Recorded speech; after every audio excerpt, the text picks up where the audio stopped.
this is something about eschatology from someone I follow on X. His name is Matthew Thomason, and he makes a calculation about the end times, and this is in the subject of Christian eschatology.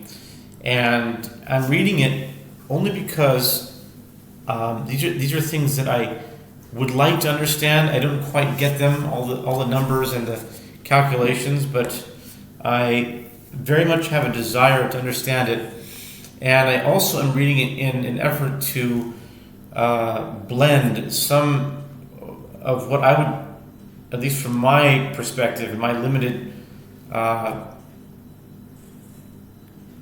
point of consciousness or point of view, in a certain way. It's limited. It's on one hand, it's unlimited because it's continually growing and expanding, but in terms of in time-bound reality, it's limited, and it's hard for me to understand all the disparate parts in the worlds that I seem to be in, having exposure to so many different worlds, being the Jewish Orthodox Haredi world, and also the Christian world. One world is actually they're just a whole different set of ideas that are completely foreign to the other, and they're both seem to be going in their own timelines, but I seem to be caught in the middle of these timelines, and so I'm reading this only so that I will have it in my consciousness and to be able to integrate. And with that, he writes here, the Feast of Trumpets, he calls it Yom HaKesed, that's the Feast of Tabernacles, the year exactly 7 years apart. He says 255 days, I'm not sure what he's talking about. Okay, there are 255 days between the Feast of Trumpets in 2020, it's Rosh Hashanah, Feast of Trumpets, in 2025, and the Feast of Tabernacles at Sukkot in 2032. Okay, we're looking at 7 years, about 2,555 days. Okay, Rosh Hashanah in 2025 begins on September 22nd, and the first day of Sukkot in 2032 begins on September 26th. I'm going to trust his calendars because he did the research, so I'm guessing that it's right. Days between, since Rosh Hashanah is a 2-day holiday and Sukkot follows Yom Kippur, there are 7 full years.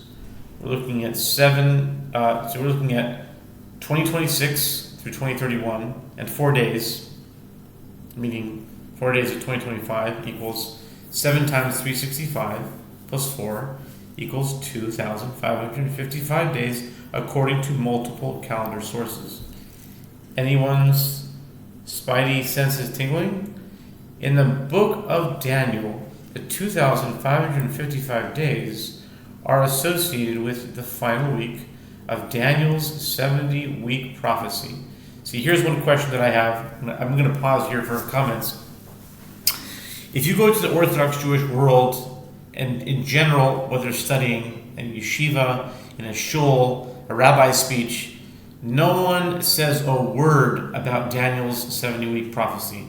That's the last thing you're going to hear. You'll hear a lot about halachos, Jewish law, you'll hear about Talmud, you'll hear about the weekly Parsha, and they might throw in something about politics, about Donald Trump, and if it's really pressing, they might throw in something about Mike Huckabee or whatever. They'll talk about the right and the left and whatever's happening now. But Daniel's prophecy, you generally will not hear it in in a shul. No one talks about it. And yet, in the Christian world, this is like standard fare. This is like the hot topic. This is the talk of the time. So these are two groups, and they're not really associating with each other. In the group that I seem to find myself in, it's like, even if you want to go more to the Mashiach side, let's say they'll be talking about Hasidic stuff, Reb Nachman, and about Mashiach a little bit, and it's the Mashiach, this kind of like anonymous kind of thing. But still, it's always very abstract and just like serve God with joy, and then on the other side, they're just pounding away with Daniel 7, Revelation, Ezekiel, and Zechariah, and none of this you're hearing. I'm telling you from what I'm observing, none of this you're hearing in any shul. Where I'm going. Okay? Specifically in Daniel 9:24-27, the 70th week is interpreted as a period of 7 years, with the last 7 years being split into two halves.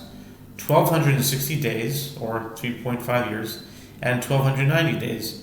The 2,550 days represent the total duration of this final week. This normal? No. What about the next 7 years? Therefore, there are 2,584 days between Rosh Hashanah in 2026 and the Feast of Tabernacles in 2033. In 2027, Rosh Hashanah begins on October 1st, and the Feast of Tabernacles, Sukkot, in 2024. But that's very interesting, because in my calendar system, October 1st is Tishrei 1.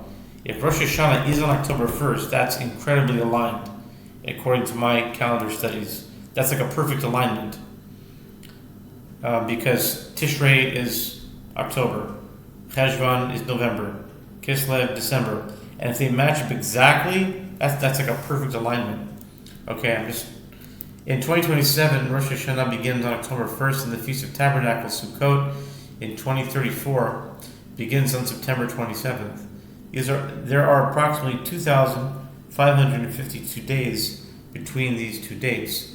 Using such a tool, it can be estimated that there are approximately 2,583 days between September 21st, 2028 and October 17th, 2035. Therefore, there are approximately 2,582 days between Rosh Hashanah in 2029 and the Feast of Tabernacles in 2036. There are 2,553 days between these two dates in 2030 and 2037, not including the end date. Jesus expected the Jews to know the exact day he would arrive on Palm Sunday, as Daniel told them how to calculate that day in his 70-week prophecy, and wept when they did not. Same prophecy that shows these numbers: 7 years, the 70th week, 2,555 days for the blessed people who survive the tribulation and reach the Feast of Tabernacles, the millennial kingdom. Okay, so I'm not sure I understand what he's getting to this, but let's put it this way. This person, Matthew Thomason, put in a lot of research, and he's focused on the numbers, okay? And not a lot of people, maybe, I don't know how many people are or not, but I'm a numbers person, and I like numbers because they're clear, they're clean, there's a purity to them. There's no, of course you could have wrong calculations, that's true, but when you're dealing generally with numbers, you're dealing with straight things, straightforward, logical things. I'm not sure about all these calculations that he put forward, but one thing I can say is that we're very close. Putting together what he's saying here and all the things I'm seeing in the media, together with the development of my own number work, we're definitely close to something, if we're not in it already. And so this reading is just, in a way, a prayer and an effort to understand these things so that I would be able to explain them and tell as many people that I can about it with a clear head, knowing what I'm talking about. Because at this point I have to be honest, I don't know exactly how to describe all of this. And with that, I'll conclude this session.